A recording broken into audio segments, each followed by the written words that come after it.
honored guests, Royal Highnesses, elected officials, and all women and girls listening today.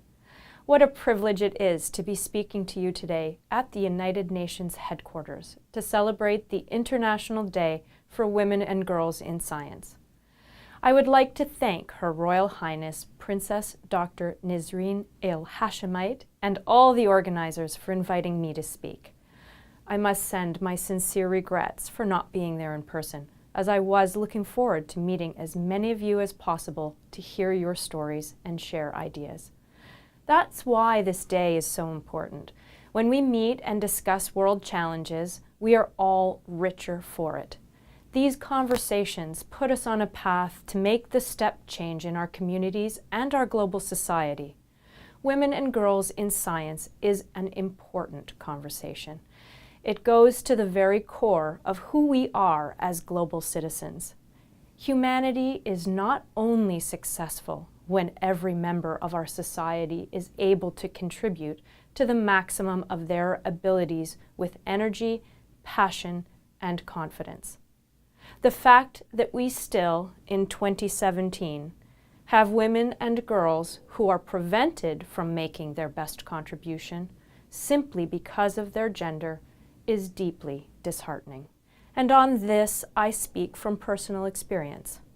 I dreamt of following a career as an aerospace engineer, but when I was accepted to an engineering program at university, I had a moment of panic and lost my nerve. I didn't believe that I, as a girl, could be successful as an aerospace engineer. I, like many girls around the world, did not have the courage to follow the path of my choosing. Instead, I received a degree in history and political science and have had a great career. I served in the Air Force and later worked for companies like IBM and Bombardier Aerospace, and I am now honored to serve as a Canadian Member of Parliament. I have loved every minute of my career, but I cannot help but wonder what I could have contributed if I'd had the courage to pursue the path of an engineer. My barrier to study engineering was not a legal or structural one. It was a culture, social norms, and behaviors that influenced me to believe I could not be successful. And that brings me to the important topic of the conversation you will be discussing today: the role of the media in the conversation of women and girls in science. It is the media who influence and change social norms and behaviors, and we need to encourage them to highlight women in science worldwide. Not only for the technical things that these women have done, but for who they are as people.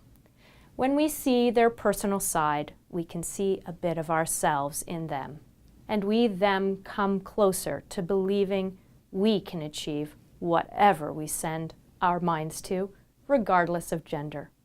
So my challenge to the media and to each and every one of us is simple. Seek out and tell the stories of women and girls in science the world over. Telling these stories will ensure that the important work of women and girls in science is something we're all talking about every day. These stories will inspire and excite. These stories will give women and girls everywhere the courage to choose a field that leverages their talents and passions without a second thought that they might not be able to, because they are girls. Your being here today gives us hope and optimism for humanity. We, as global citizens, can make not only a difference in this world, but together we can make a world of difference for every woman and girl pursuing their dreams in science. Thank you.